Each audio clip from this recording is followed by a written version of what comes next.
Fellow tennis nerds, I hope all is well. The finals are here. It's time for the Australian Open predictions. We're going to talk about the rackets and some odds as well. Let's start with the women this time. Change it up a little bit. They're going to play tomorrow. I'm talking to you on Friday here in Europe. So tomorrow they start. It's going to be a morning match for us people in Europe. So we can watch that. That's going to be between Aryna Sabalenka and Qinwen Chen. My pronunciation might be a little bit off on the second name, but deserving two players. Chen had a little bit of an easier path to the final. Sabalenka had to get through Coco Gauff in a tough match. It looked very easy for Sabalenka early on, got up to 5-2, but then Gauff came back. But Sabalenka showed really her grit and how well she has been playing and still managed to win in straight sets. Same goes for Zheng. We thought she would be a bit too strong for Yastremska, and that proved to be the case. And she's been very impressive, but not quite as impressive as Sabalenka. They've only played once in their career. That was at the US Open. Sabalenka won in straight sets.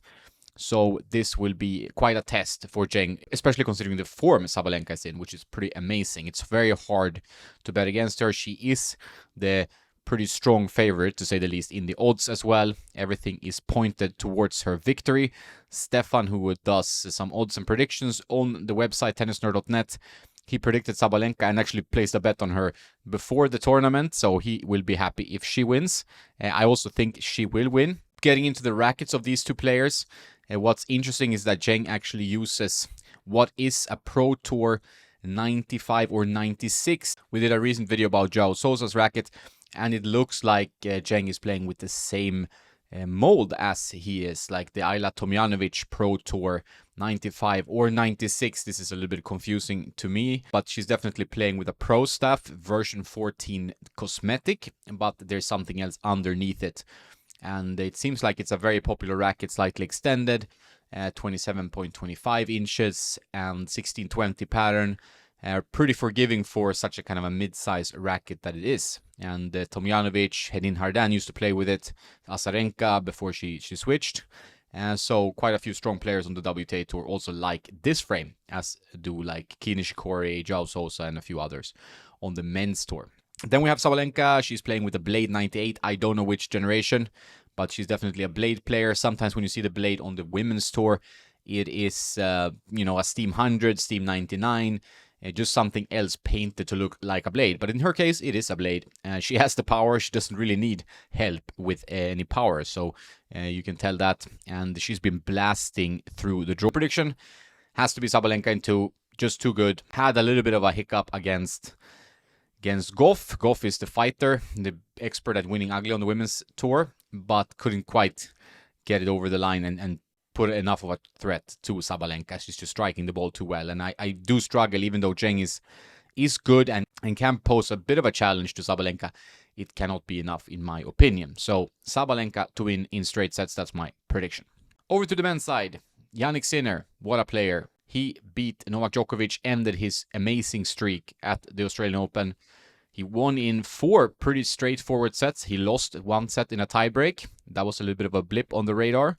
But the way he played like there is not Novak Djokovic on the other side of the net.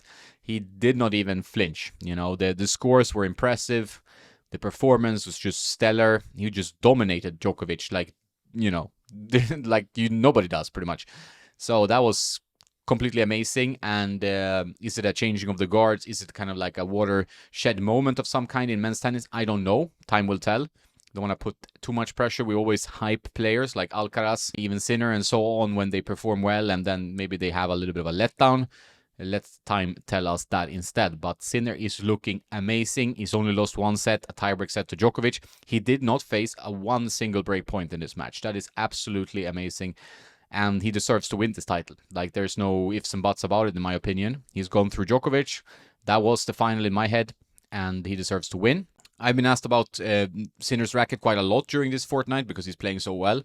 It's a head speed, but it's not the current model. The closest racket to Jannik Sinner's speed, which is an older racket, is to buy the current speed, 2024. I mean, it's not going to be exactly the same. Has a little bit thicker beam, slightly more open pattern, but they're quite similar in playability, and the new speed is excellent, as you can see in my review of it. And if you want more control, you can go for the Speed Pro. So you can get a racket more similar to Sinner than, for example, with Djokovic. And Sinner is playing with a TGT 301.4. That's a head speed from the touch generation, graphene touch. And he adds a bit of weight to that. You can even see the lead tape on the racket. I think I've talked about this in a previous Australian Open video.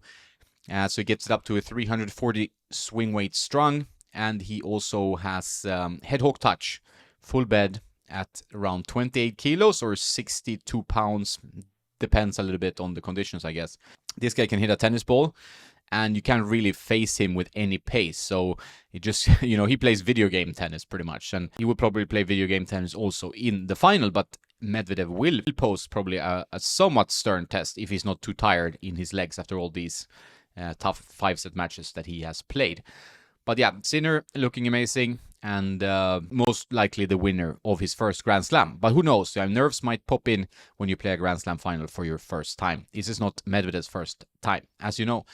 All right, over to Medvedev, who came from 2 sets down against Zverev, who was playing, at least previously, in the match against Alcaraz, the tennis of his life, was playing pretty well in this match as well.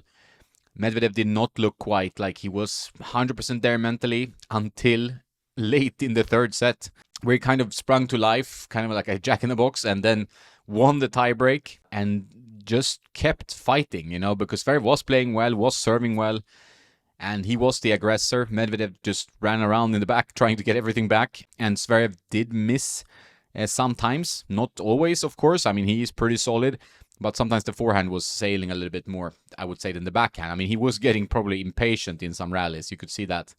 And Medvedev got everything back, did the Medvedev stuff, and managed to win. He was down a mini break in the tie break, got that back, and then he owned at like 5-5 in the tiebreak, the 4th set tiebreak. He hit like a drop shot. I don't know if it was a miss hit, he apologized, but it was like a drop shot on the serve that Zverev couldn't reach, and then he aced Zverev, and it was like, 2 sets all.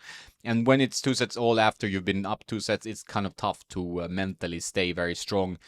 And Medvedev is such a clutch player. He's so clutch, and he managed to break early and held all the way through. Even got a second break there as a kind of interest. So 6-3 in the final set. So Medvedev has not impressed, I would say. Based on what we expect of him, we expect a lot from Medvedev, but he's played well and he's been super clutch in the right moments. Will it be enough against Sinner? I don't think so. I think Sinner is just too good and deserves to win and should win in 4 sets. I would say 3-1 to Sinner is my prediction. I do hope that Medvedev has energy in his legs to make it a competitive final. That would be great, but I do struggle to see him be able to counter Sinner's pace over that long haul.